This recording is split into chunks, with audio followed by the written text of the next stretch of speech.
There's more being asked of me in this energetic. And in order to release maybe past patterns that had not served me, that required some forgiveness, facing that and becoming more aware of that. That's what the initiation really did for me personally, was help bring my awareness to those areas. And then what a release that is on the other side. And you can definitely feel more possibility. I think that's one of the outcomes of this work of forgiveness in whatever form that you want to work with it in, is an increase in possibility, because you have that void. You're taking responsibility for your dharma, for this work, for who it is that you are and what it is that you're tied to. And I think a lot of times we're scared, right? There's a lot of fear in taking responsibility.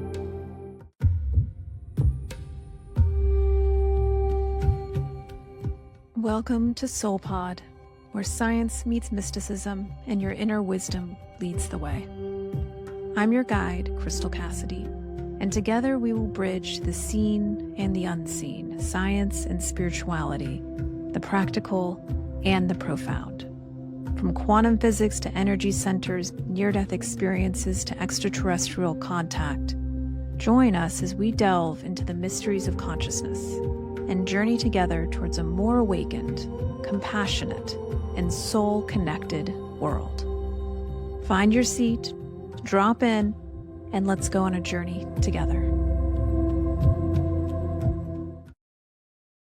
Welcome back, Light Being, to another episode of Soul Podcast. So excited to be with you here today. We're going to go deep into our experience as a team at MetaFest, which we just came back from. And there's so many really powerful themes that came forward. We got attuned by a Hawaiian elder to the energy and the deep, deep teachings of oponopono beyond what your foundational understandings may be. So we'll go deeper into that teaching, and we'll go into the transformation that can happen in community and how important community is to your awakening. We'll talk about the power of connection, the thread that weaves through a group, and how important that is, that every person plays a very, very important role. And we'll talk about the beauty of being a student, even if you're a teacher, and how important it is to balance both of those experiences. And they really are one experience. Mm-hmm. And I'm joined here today with Cat. Welcome back, Cat. Hello.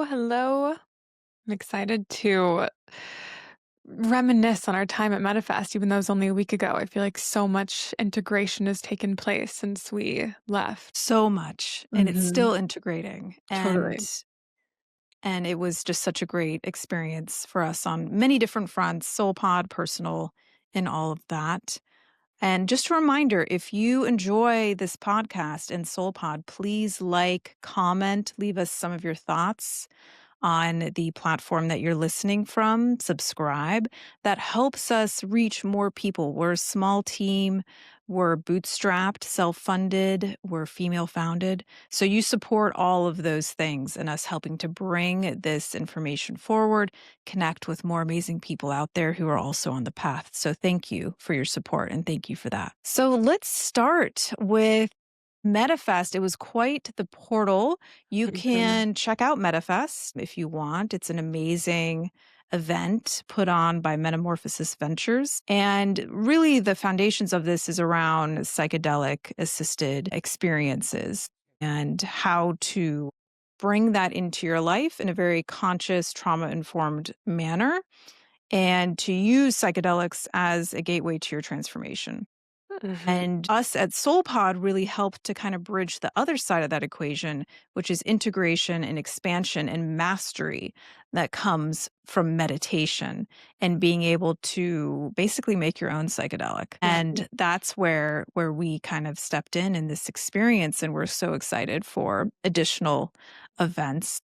I also keynoted and talked about inner technology and how we can claim that as really the ultimate technology that we have access to, that it's latent and unacknowledged in most people. And maybe we can talk a little bit about that as well.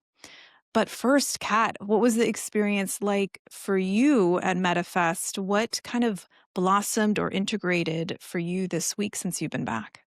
Yeah. Well, I mean, I'm so excited to dive into each of those takeaways that you mentioned in your intro.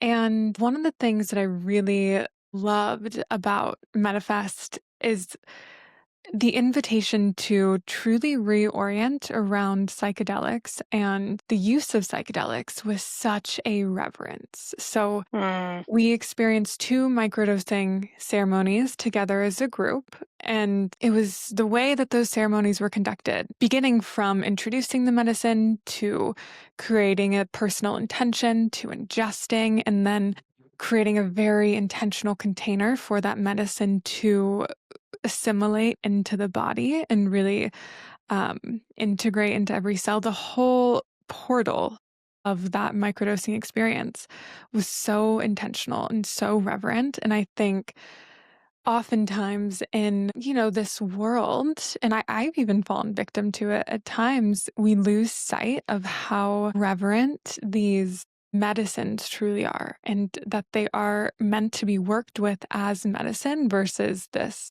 solely recreational. And I don't want to mm, judge anyone who uses them recreationally. Again, there's a balance in incorporating these medicines into our life, but being in a container where the medicine was so revered, it felt just like a beautiful recalibration for me and working with it as a mm, tool. And it felt so powerful to be in this container and feel the vortex that's created when all of us are coming together with the shared intention of exploration, of diving mm, into our inner landscape, of being curious about what shadows exist beyond our conscious mind and underneath the hood, and being so curious to explore those within a group setting. It was an experience that you just can't like recreate anywhere else. It's like its own entity. The whole experience was its own entity. And mhm. you find that in if you've ever been on a retreat or if you've ever been in, a festival different than like a big music festival, an intimate festival like this. I'm sure you can resonate with that feeling of being in that kind of community and connection. And so I guess the biggest takeaway, again, we're going to dive into all of them, but one of the biggest takeaways after leaving Manifest and feeling it integrate into my body this week is just truly how open my heart was or is Mhm. after all of that deep connection. And the microdosing and the medicine acted as I guess, medicine to just fortify that connection and create bonds that are unlike anything else. You meet these people and you dive in quickly. You dive deep and you dive quick. And, Yeah. you kind of just skip through all of the surface level stuff and you start sharing quickly. And so I've just noticed how that has trickled into my week. The way that I'm interacting with the world has been so much more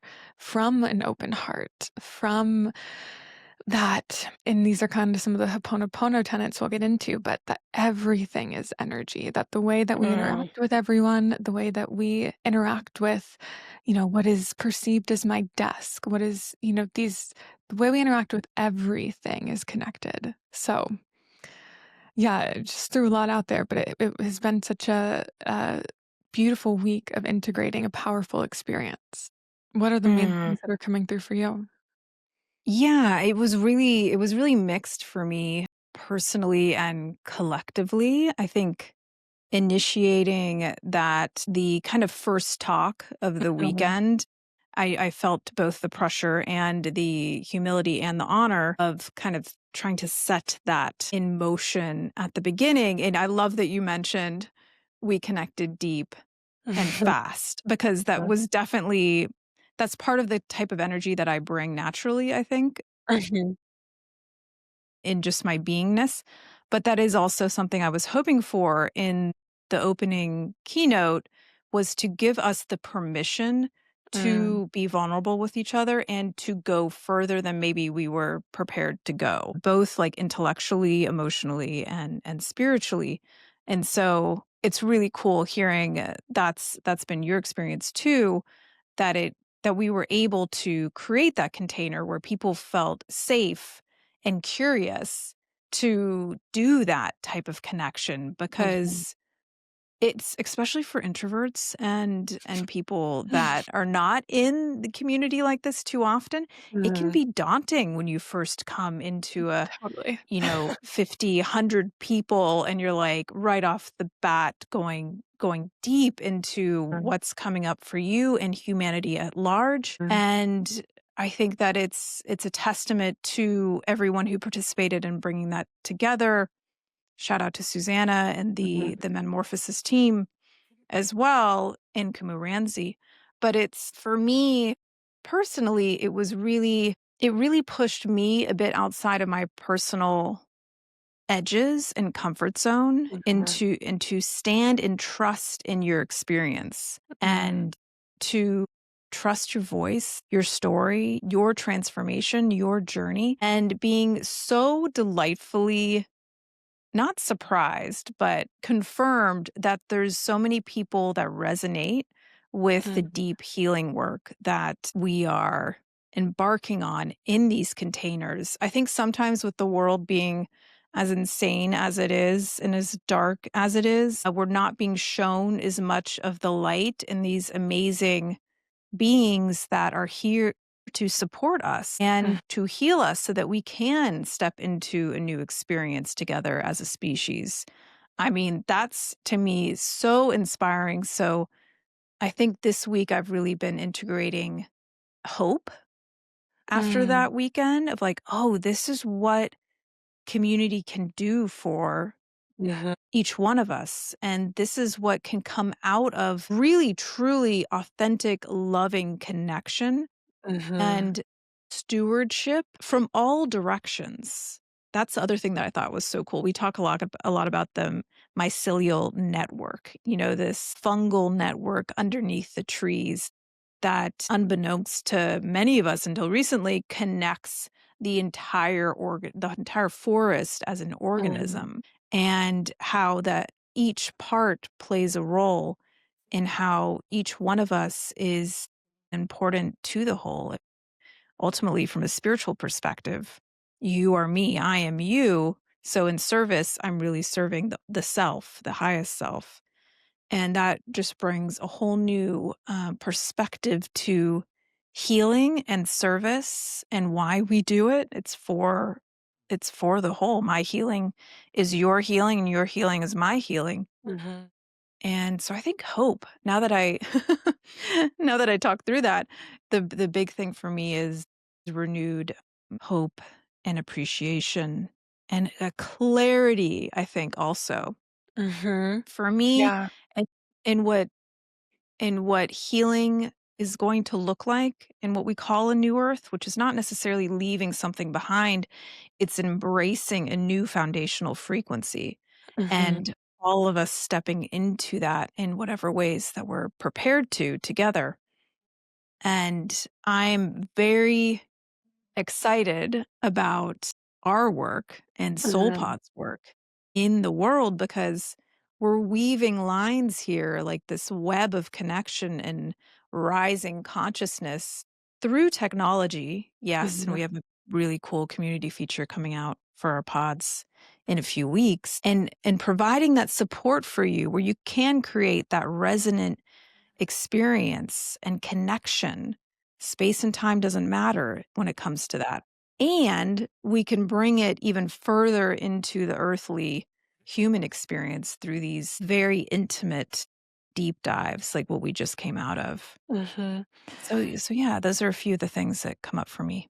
Yeah, and mentioning the human experience, I'm wondering if you want to take us a little bit deeper into the experience leading up to your keynote because, I hadn't spent that much time even with you in that kind of intimate setting before. And so Yeah. I got a whole new, behind the scenes peek at, kind of the more human experience that is Crystal Cassidy. Because I think to anybody who might be a listener of this podcast who's a part of the SoulPod community, we have our spiritual teachers up on these pedestals of like, they have Cat's like, I overcome. saw behind the curtain. Yeah, I was like, she's a human too. What? And maybe if you could just share with us like Mm. your experience in leading up to and then stepping through that portal and some of your takeaways from that experience. Yeah, it was fun connecting with Kat even deeper this weekend in Mhm. person. And what a beautiful support she is. Oh my gosh, we're Oh, so lucky to be connected. yeah. But yeah, it's, and I was doing a training this morning where we were talking about the spiral of consciousness and this kind of concept of like embryonic consciousness, really high level up in natal and these evolving types of consciousness. So I've been thinking about that. And one of the points when you study this, especially from a yogic perspective, is that you're always coming back around to something. And if you're on this planet, even if you're a spiritual teacher of any type, you're here to do the human work too. Mhm. And so I really love the concept of, and these are the type of teachers I seek out myself, is that I may be at a certain point on the spiral of this evolution and have acquired certain tools. And on that spiral, you can also see people who are kind of behind you and in front of you. And we're Mhm. all just holding each other's hands, reaching backwards to the side in front Mhm. of you along the way. And so, yes, there's different stages of consciousness evolution. I'm not saying there isn't. There certainly is, but we're all equal in terms of the value. Every node in the point of humanity is equal as far as value. There's just different places that you're hanging out on the spiral. And so Mhm. sometimes on that spiral you're coming back to a concept. It's really not back to a concept, Right. understanding something deeper. Mhm. And for me, to answer your question, I've given talks and done public speaking in the past, and martial arts was also a big part of that in biotech and other contexts. But this was like a new feeling for me as far as this type of content and this audience and this event. So it was a lot of newness, very Mhm. exciting. I was very honored to be a part of it. And I did have to come up against some of my like smallness. And in my Mhm. meditations, I knew I was being pushed on the spiral of awakening to give some of that up. It was Mhm. time. I had to give some of that up. The Mhm. perfectionism, the wanting to fade into the background, that's just not what life is asking. It's not what the planet's asking for anymore for people Mhm. who are invested in this healing. As my teacher said to me this morning, he's like, "We need to wake the F up." That's what he actually said. And I so appreciated that because he's like, "We can't hang out in the background anymore. Mhm. Like, we need to step forward. Yeah. That's what this time is for." And so, Mhm. in my small way, but a big way in my life, this was me stepping forward in a Mhm. new way, in a new manifestation. And I will say, for those who are scared of public speaking and showing up more in a big way in your life and in the Mhm. community, it was so interesting to me. And I still find this fascinating. And I did ask for support. So I think my guides were around, but I was nervous up until the point of the like, I think I told you, Kat, I woke up that morning and my body thought it was going to war. Yeah. It was like, so we're going to the front lines. Yeah, and I think so many people can resonate with that feeling of like, Yeah, I just have a meeting, but I can't catch my breath. can't Yeah. catch my breath. My palms were already sweaty, like all morning. I was like, oh my gosh, I'm so much more evolved than this to be Mhm. having this challenge, which is, obviously a humbling point to be like, well, maybe not. Totally, yeah. And so, but the amazing thing is that what I did have is the tools in order to find a new relationship with my nervous system. Mhm. I think I told you, Kat, I was in meditation in practice for about 2 hours that morning, refinding that central Mhm. line. Mhm. And so that's one of the lessons that's just confirming for me is when you start to feel disheveled and dysregulated, Mhm. there is a way back. And it, Mhm. it requires some dedication and awareness and choice to do that. But interestingly, as soon as I stepped up to the stage, all of my nerves went away. It was Mhm. wild. I wasn't nervous at all. I was very aware, present. I even lost my place a little bit at one point, but it was perfect. And I was like, just enjoying it, like having Mhm. fun with it, Yeah. taking the seriousness out of it and just connecting, which was what my intention was with all of the people there. Yeah. And so that experience for me was unique and will stick with me for a long time.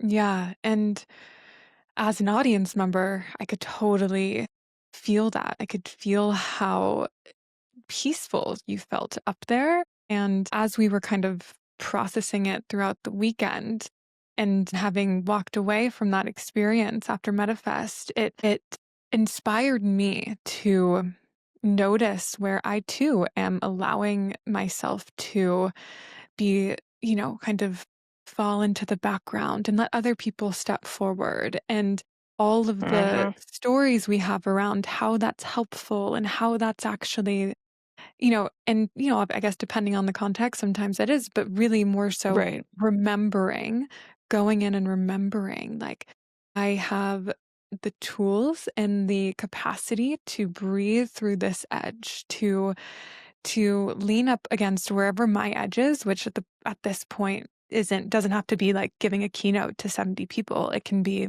wherever my current edge is, to step up to that, lean into it, breathe through it, and come back to that truth that we are a channel. We are a powerful Mm. channel. Each of Oh, us yeah. is our own powerful, unique transmission. And, I felt that, yeah, again, processing your experience with you, but also throughout the weekend as so many different people shared their medicine and shared their Mhm. healing and their unique transmission. And not one was the same as the other. Not one was even similar as the other.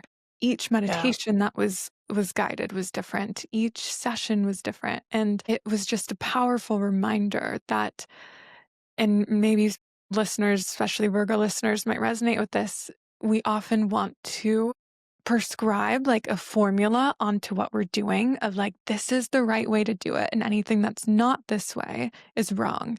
And especially if Mhm. we look up to a spiritual teacher, we have a mentor, we often find ourselves trying to replicate their transmission instead of remembering the power of our unique transmission. And I think, again, being in the audience and feeling how peaceful you were, it's a testament that when we believe in our transmission, when we are willing to step out of the way and allow for ourselves to be a channel in service to a greater good, in service to serving the community, in service to allowing wisdom to move through us as a vessel, then we will be supported.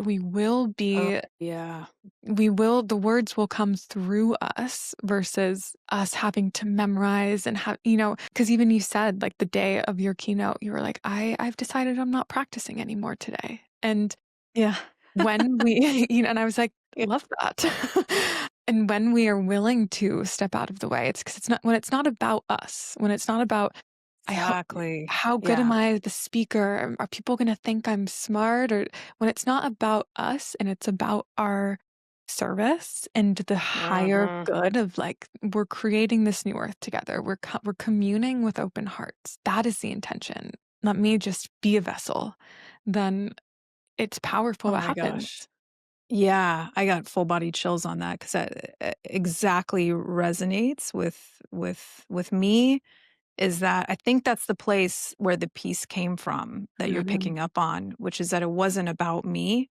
mhm, It wasn't about how I was perceived, whether I forgot something or didn't. It was about service and connection. And like you mhm, can't go wrong when you're in that energy.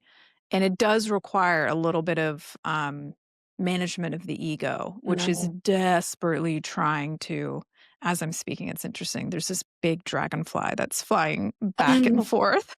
that I don't usually see here. But the ego can get very activated, especially in community settings, because your brain is wired for trying to figure out the social safety of the group Mhm, that you're in. mhm, Am I safe? And where do I fall in the hierarchy? And that part of the brain, which is an older part of the brain, just has to be calmed. But it takes a little bit of wrestling. And that's the gift of, you mentioned the word willingness, mhm, because I think that's a huge part of these growth experiences of mhm, stepping a little bit more into your authentic authority mhm, is the willingness to do it. Because believe mhm. me, I had moments where I was like, maybe I just stay home Yeah. Maybe I just and call in meditate. sick. And maybe we don't need to do this, but there was a power center moment, which is Mhm, always asking you, are you willing? And the mhm, answer can be no, but you'll start to notice at points in your life where that power center is a little bit more fiery and it's like, "Please, can we go? Can we mhm, do it? Can we mhm. step out a little bit more?" Yeah, there's something bigger that's trying to There's connect with something, you. yeah, it wants to come through, and you mentioned that everybody is their unique transmission. I love that word because it's so true, and I've been seeing a lot in my meditations and at the experience at MetaFest, like this beautiful web structure, like spider Mhm, web. And mm, it's all connecting, and we're all like weaving our section of the web and then bringing these parts. We also did an activity with women there with string mm, and connecting string. It was beautiful. yeah, And so this weaving that we're doing, I'm just feeling more and more that these voices and experiences, no matter how small, and they're probably bigger than you think, mhm, need to start coming forward and really take a more central stage in mhm, the conversation. Women, the feminine, not gender, but the feminine coming forward. And it mhm, requires some authority that maybe we haven't, first of all, been given.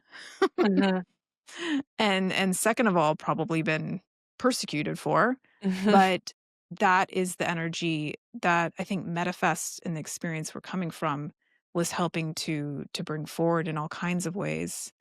And deeply grateful and activated for that. I feel mhm. very excited. I'm ready for the next talk. Like, let's go. Yeah, totally. Yeah, and I think to your point, like it's so much in a way easier to lead from the ego and like white knuckle with control versus the willingness to step aside and trust that your transmission is potent and powerful. Mhm. It is so much and we've been like conditioned and rewarded for that kind of perfection. So any of us, anyone who's listening who struggles with the over preparation, the need for things to be perfect, the Mhm. feeling that, putting yourself into this kind of service and activating that kind of internal authority feels like paralyzing, which I think Yeah. a lot of people probably feel, then it truly is a matter of, kind of working with that slowly, working with your breath. And like I was mentioning earlier, like leaning into that edge at your pace. And again, it's At not your going to look pace. like leading a keynote right away. It's going to be, it can be, hosting a women's group in your Mhm. community with three other people. It can be, you know, having just a group dinner at your house. It can look like so many different things. It doesn't have to be this like now I'm on the pulpit and there's a huge Mhm. crowd listening to me. It can be again to the web metaphor. It's like each person's contribution to that greater service and greater mission of activating that authority ripples out. We know about that, Oh, yeah. the ripple effect. So just your devotion and willingness to allow for that in your life and in your journey has such a powerful effect. It really does, and it can be as small, which is really, again, the small is the big, having a conversation that you've been putting off. Mhm, mhm, Anything that gives your palms that little sweaty moment mhm. when you think Yeah, about it is usually calling you towards where to something. go. Mhm, So pay attention. The sweaty palm method. Mhm. Where is that calling you to? Yeah. New in SoulPod. No, I'm just kidding. Sweaty palm portal. Sweaty palm portal. But there is medicine there. I would love to talk about forgiveness, which was Mhm. one of, I think, the through lines last weekend. And so it's been very top of mind for me and for you, Kat. I know we've talked before. And it sounds like it's one of those things, and we've talked about it before on the podcast. It sounds like such a simple concept, but as with most spiritual tenets, is much deeper. Mhm. And so I have a whole new appreciation for the Hawaiian teaching oponopono than I did before. It's not just, please forgive me, I forgive you, I love you. It's so much deeper than Mhm. that. And I really appreciate Kumu Ramsey bringing that forward. If you want to learn more and go deep on that, highly recommend finding him Mhm. and going to one of his talks, and he can attune you to that lineage. But for me, it was, I've always thought of forgiveness as a giving forward to the present moment because it's Mhm. an energetic drag into the past in one way Mhm. or another. Mhm. And so whenever we're trying to move forward in our lives and we're feeling the drag of momentum, like we're just having a hard time finding momentum, usually that's a little flag for me that there's some forgiveness work to do, because what it does energetically and spiritually, it clears the path. Mhm. It like clears out the debris. It's a reset button in so Mhm. many ways for your frequency. And this can be for the smallest things. Again, that seems to be a thread here on today's podcast too. The small is the big. Mhm.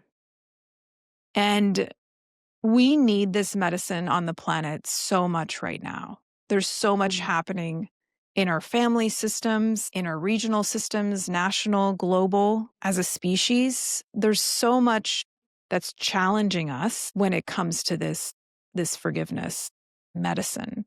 Mhm. And so I love that many of the teachers I've studied with, interestingly, usually start with forgiveness as one of the first teachings. I've noticed that as being a very important opening Mm. into a deeper understanding in whatever spiritual tradition that you're studying in. And I don't know, what were some of your takeaways from some of the forgiveness work? I Mhm. think we're still integrating. Yeah, we definitely are, and I feel like Ho'oponopono, like, is a spiritual body of work that can be applied to so many areas of your life, but specifically within forgiveness. What felt profound to me was the invitation to reorient around every dynamic in our lives Mm, as one that we have asked for in a way. So, mhm. in, call upon to the listener, call upon a dynamic or relationship that feels difficult or where you feel like, you've been wronged, and it doesn't have to be someone close to you. The example that Kumu gave was somebody hit his car, like he got into a car accident and Oh, then yeah. they Mhm. drove away. And in that example, he gets to thank this person for coming into his life, for hitting his car, for hit and running, for leaving. He gets to thank them for coming in at that specific moment in time, for teaching him this lesson that he needed to learn. And then it goes into the lineages of like forgiving all of the past experiences that his whole lineage has partaken in, that has led to this moment of karmic interaction between this person and himself. And to the other side, to your perception of the perpetrator, forgiving their whole lineage for getting Yeah. to this moment in time where this karmic interaction is taking place.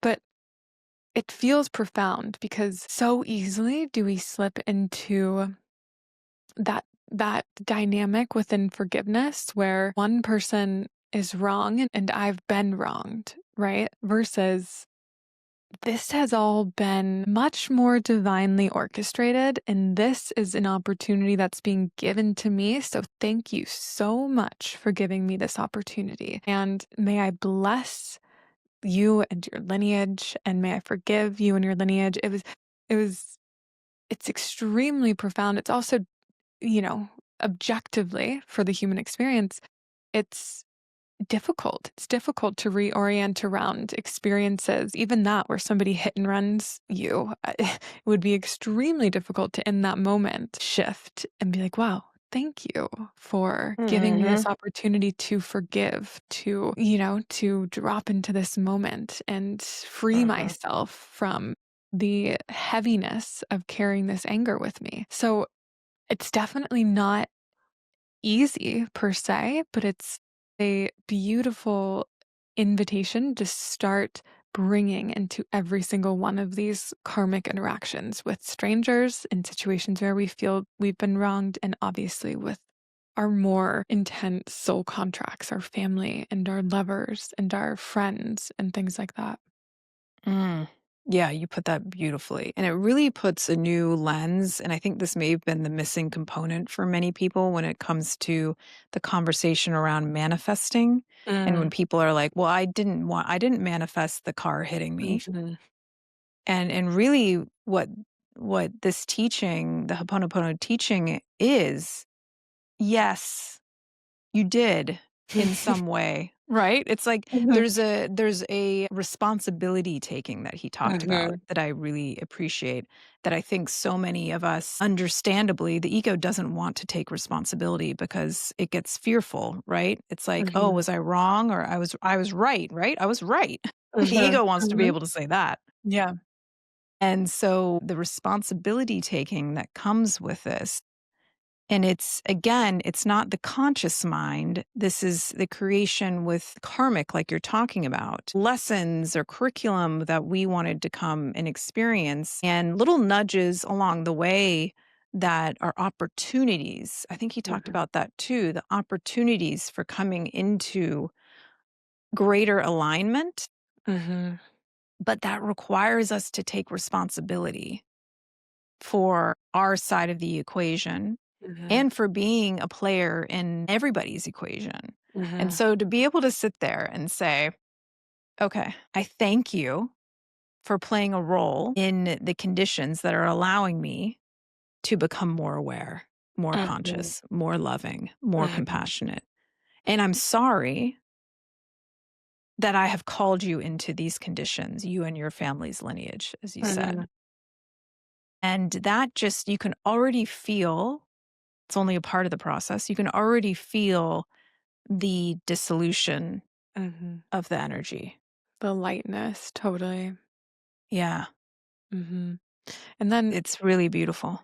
correct me if I'm wrong, but my understanding is that in that moment of taking responsibility, of essentially like dissolving the karmic relationship, you're doing exactly that. You're freeing both parties from Both parties.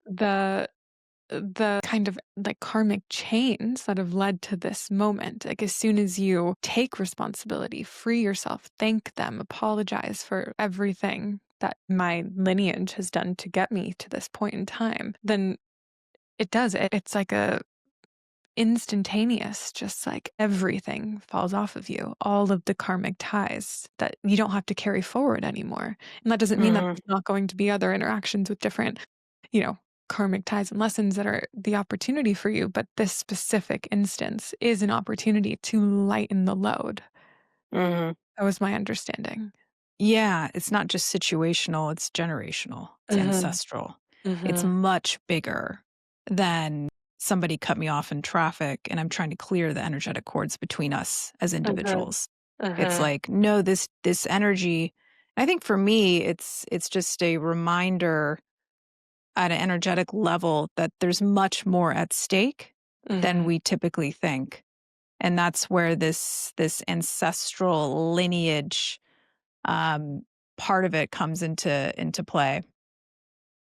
It's because a lot of times we carry energies that aren't necessarily even ours. And so this is responsibility taking at a lineage level, which you don't have to continue to carry it. You can lighten the load of your entire lineage, of even if you want to really go there, even up to like male, female, Mm, to human, extraplanetary. mhm, Like this can get really, really big. And I mhm, think that's the direction that from my interpretation of what Kumu was sharing is what he was pointing us to, mm, is to release yourselves with gratitude and love and responsibility and appreciation from those karmic ties.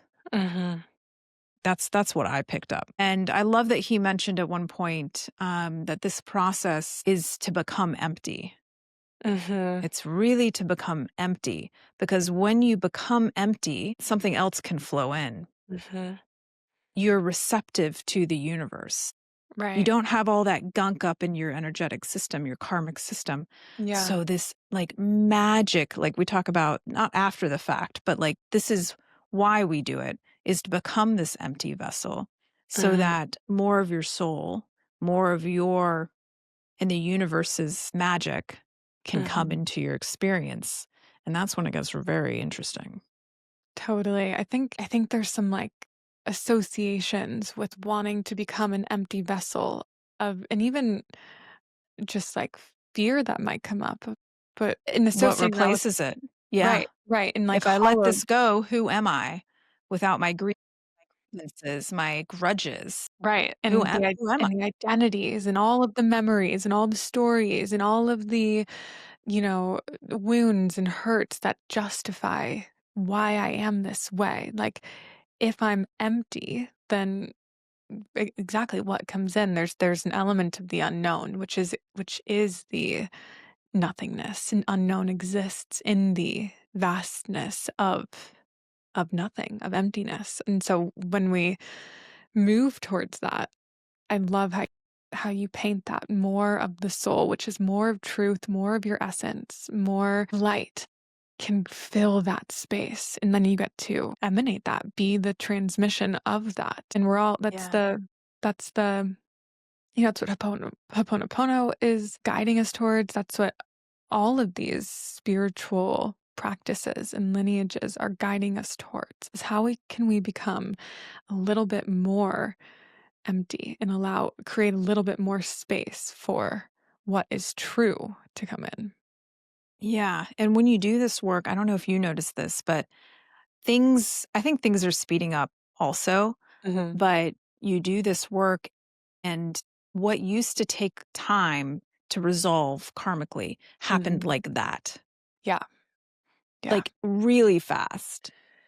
Yeah, and even That as I he found very interesting. yeah, even as he was guiding us through the whole what would you call it? Like Ho'oponopono initiation, Hmm. like, he guided us through in both English and Hawaiian, and Yeah. in those moments, in that guidance, you could feel that just by placing your intention and attention on the dissolution of these karmic cords that we have been carrying for generations upon generations upon generations. Just by placing your intention and attention on that, it's an instantaneous dissolution. It doesn't have to be this like arduous process. It can just be like, I declare that these karmic cords are dissolved. They don't serve me. I declare that Hmm. I come into communion with my highest self and leave this behind in respectfully for my lineage, but I leave it behind. Yeah. And in that process, it was so interesting to me personally what came up. It was showing me some areas that I was like, oh, I'm being asked, there's more being asked of me in this energetic, and in order to release maybe past patterns that had not served me, that required some forgiveness, facing that and Mhm, becoming more aware of that. That's what the initiation really did for me personally, was help bring my awareness to those areas mhm, and then what a release that is on the other side. And you can definitely feel more possibility. I think Mhm. that's one of the outcomes of this work of forgiveness in whatever form that you want to work with it in is an increase in possibility because you have that void. You're facing, taking responsibility for your dharma, for Mhm. this work, for who it is that you are and what it is that you're tied to. Mhm. And I think a lot of times we're scared, right? There's a lot of fear in taking responsibility in all kinds of ways, is you can put that into whatever context you want, but I can certainly see the fear. And a lot of times we're taught to like dodge and weave responsibility and that it's always on someone else and it's their problem. But Ho'oponopono really points to us that like if we're interfacing with something that we do not like, there might be some forgiveness work to do. Yeah, I definitely do think there's fear around like the pain that I could have constructed this for myself. There's some like resistance to accepting that because Mhm.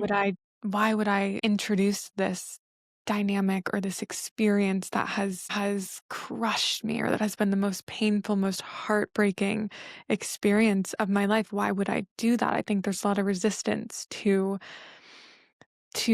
reorienting around, well, I did it for you. It's like a Mhm. conversation between highest self and human self of like, well, I did it for you. I did it so that you could step into your power, so that you Mhm. could finally stop outsourcing to other people and come home. It's like Yeah. there is a lot of resistance to accept. Yeah. There's a lot of resistance because we're really taught to move away from shame. We Mhm, don't want to feel shame.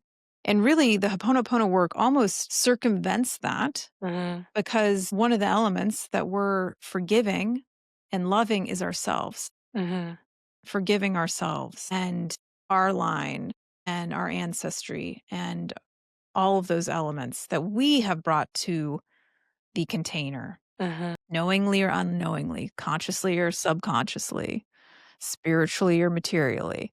There's a lot that's not just like Crystal one day was like, I really want to mess some stuff up, Yeah, Like that's totally. Yeah. that's not how we create, right? So Yeah. it's or not at least the primary way.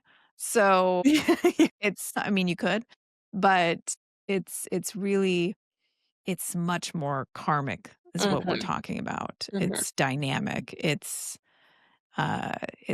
all of these field experiences that we're creating as we become aware of them. So Ho'oponopono is really bringing your awareness to these mhm. areas, and as soon as you're aware of it, Right. you're already transforming the dynamic. Mhm. That's to your Mhm. point. That's why I think the initiation or that process is so immediately impactful, Mhm. is because you're simply bringing awareness to a dynamic that you had only limited yourself in perceiving from one direction. Mhm. And now you're really taking responsibility for the 360-degree view of that Yeah. experience and that energy. Yeah.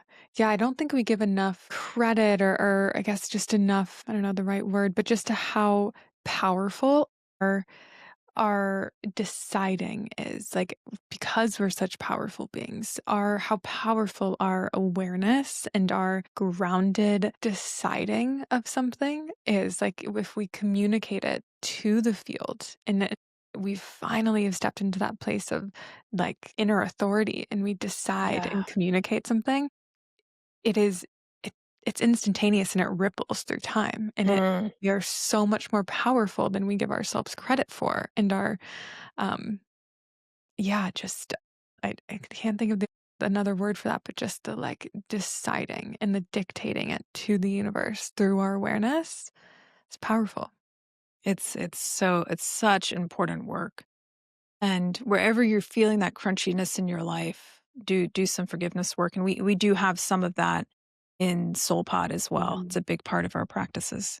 And we And I have a think whole that episode devoted to diving into forgiveness, yeah. forgiveness if this is something that you feel called to explore deeper. Yeah. Can never have too much. I think one last thing that I'll mention that I think is really important for where we're going forward as a collective, and I think MetaFest did an amazing job of demonstrating this is collaboration over competition.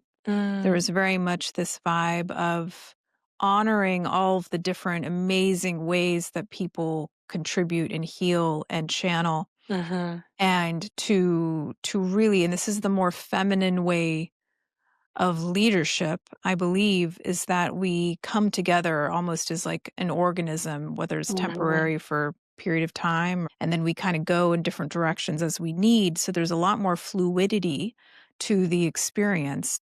And it mhm, requires, and I think it will continue to require us to rethink how we organize and how we mhm, lead, and that there is a new way that doesn't require resource hoarding and this current situation that we're in.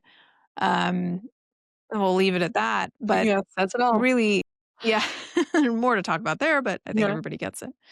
But I think there it really was a nice example, and that's mhm, why I talked about hope at the beginning of this, is that there are different ways to organize that's adaptive and mhm, supportive and can help lift all of us up mhm, at once, rather there being like the whole idea to me, even in the business world, of like the unicorn idea, mm, I find as probably a relic of the past, mm, even though I mhm, think in the near term we'll continue to see the kind of top of the mountain moment of some of these mhm, old systems.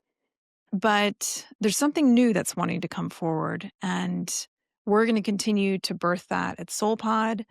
If you're looking for community, we have a retreat. It's going to be going up on the website officially probably this week in Joshua Tree in April of 2026. That'll be the next opportunity to come together as a community in real life and join us. We'll be going yeah, deep, Kriya, meditation, community support, breath work, and some meditations out under the stars with intention to connect. Oh, that's one more thing I would mention is take it or leave it, but mm, I did love this moment, so I'll share it with you. After my keynote, I walked outside and I something in the corner of my eye caught my eye, and I looked up and a ship was there. And this has been very common for me. I know it can sound a little out there for yeah, people, this is but just like another day for Crystal. this is they're very active in my Yeah, experience right now. But that was just another little nugget that I found very interesting, that mhm, they are aware. And I think they're very interested in watching how we're stepping forward. And they were there in support. Or I don't know really why, but it felt good. So yeah, and I that was remember really cool. yeah, I remember when you shared that with me, it's like it makes so much sense because again, if you're willing to step aside and your intention is to serve an evolution towards an expanded, more evolved, heart-centric species and new earth that and we've talked about this on some other episodes, directly impacts the galactic evolution. It directly Mm, impacts these beings and their own, you know, cosmic timelines, then of course they're going to come in and support a powerful transmission in that direction. So you told me that, and I was like, well, yeah, duh. yeah, they're very, and we'll connect with them in our retreat. Mhm, That will be a part of the practice that I think is feeling like it wants to come forward more. They're just simply other consciousnesses in this universe that we're co-inhabiting. And so I mhm, think they have a lot to share with us as we evolve as a species, like you're talking about. So mhm. I think that's a good place. We've covered a lot of ground Yeah, today.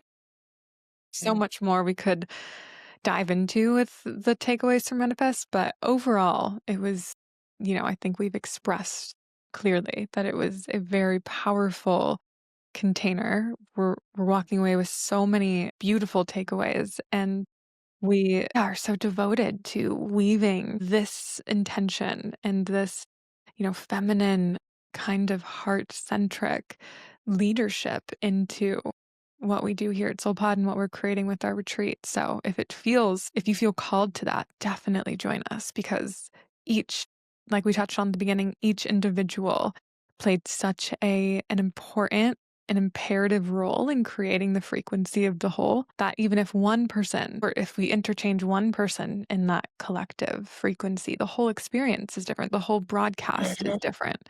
And so if you feel called to join us in Joshua Tree, you are definitely meant to be there. Yeah, we'll see you there.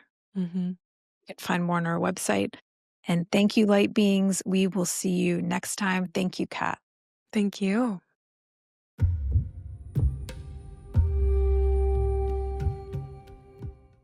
Thank you for journeying with us today, light being. We hope you enjoyed the episode. And before you go, we want to invite you to explore the SoulPod app, where you can immerse yourself in daily lessons, guided meditations, and breath work to develop a soul nourishing daily ritual and tune back into your own inner guidance system. You can download SoulPod in the App Store or directly from the show notes to start your free trial today and awaken the ancient wisdom within you.